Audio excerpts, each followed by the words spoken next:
Halo, saya Di Huang, penulis dari buku Puisi Kuldesak terbitan Hyang Pustaka. Ini adalah buku puisi pertama saya. Buku ini memuat sekitar 50-an lebih judul puisi dengan rentang pembuatan periode tahun 2015 sampai 2021. Mungkin teman-teman familiar dengan beberapa judulnya karena sebagian besar puisi di sini pernah dimuat di blog pribadi saya. Nah, yang berbeda dari buku ini, selain duduk sebagai penulis, saya juga berkesempatan terlibat langsung sebagai ilustrator isi. Judul buku ini diambil dari salah satu puisi di buku ini, yaitu Cul-de-sac. Cul-de-sac adalah kata serapan dari bahasa Prancis yang bisa diartikan sebagai jalan buntu, tapi bukan tanpa tujuan. Jadi jalan buntu jenis ini disebut sebagai jalan buntu karena biasanya langsung hubungan dengan properti tertentu, seperti rumah misalnya. Mengapa saya memilih judul puisi tersebut? Karena secara sebagian besar puisi itu seperti nafas atau tulangnya buku ini, jadi paling menyokong makna di buku ini. Mungkin kalau puisi itu disingkirkan, buku ini jadi kurang jelas bentuknya, sekedar songgok daging tanpa nyawa atau sekedar bangunan tapi nggak tahan gempa. Sesaat setelah kupagari diri dari lamunan,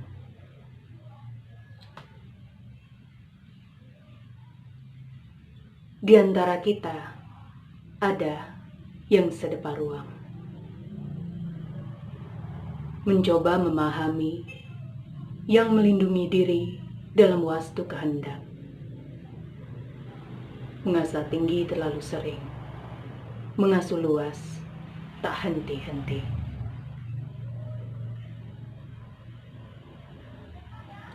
Ketenangan yang terawat masih di sini. Lebih dari pertaruhan, sejak kapan sampai kapan. Namun Tuhan pun tak mampu mengatasi belintang kekalahan, berita yang permata.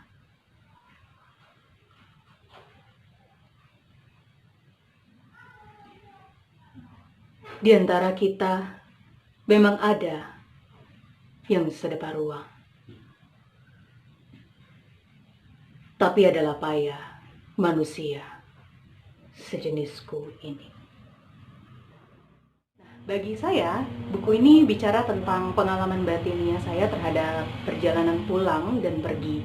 Katakanlah bahwa untuk bisa dikatakan pulang, seseorang harus mengenali jalannya terlebih dahulu, menjadi seorang pejalan dengan menyadari apa yang tersedia di sisinya agar tidak tersesat.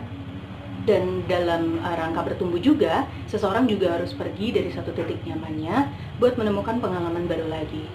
Nah, ada kalanya ketika kita tidak menemukan jalan yang baru di depan kita, mau tak mau kita harus melewati jalan yang pernah dilalui, membaca ulang dan membaca seluruh. Mungkin ada yang terlewat, mungkin ada jalan bercabang yang lain, sehingga kita bisa tahu, mengkomparasi atau membandingkan apa-apa yang sudah berubah, terutama di diri kita. Buku ini, kalau boleh dibilang, semacam ekspresi saya terhadap ruang yang lama, menggunakan puisi tentu saja, sebagai ruang dialog kepada diri sendiri, di mana di sana saya bisa menemukan identitas saya, dengan melihat permasalahan secara lebih berani, agar bisa melangkah ke petualangan yang baru lagi.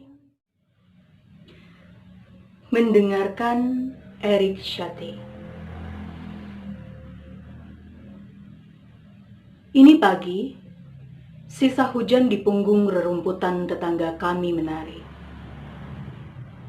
Clementine dan bebunyian latar beterbangan, mengetuk-ketuk jendela. Burung-burung memerangkap diri mereka, dan lamunan mengular. Sepersis penantian.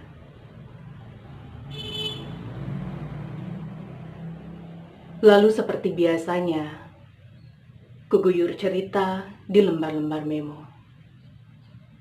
Kualamatkan pada jalan-jalan yang berulang kali menuju terang, atau gundah yang muncul di balik perawakan.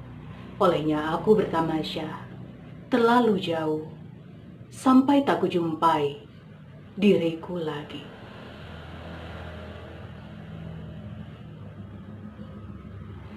Namun, adalah ratusan payung yang menaungi pikiran sendiri. Adalah ruang dan raung yang melindungi satu hal saja. Ia terpaksa kembali menceritakan tentang jadwal harian. Tertawa dalam cucuran kisah aneh yang tiada putus. Palu-palu menempaku. Ditepuknya aku. Mencipta manusia yang tahan sakit.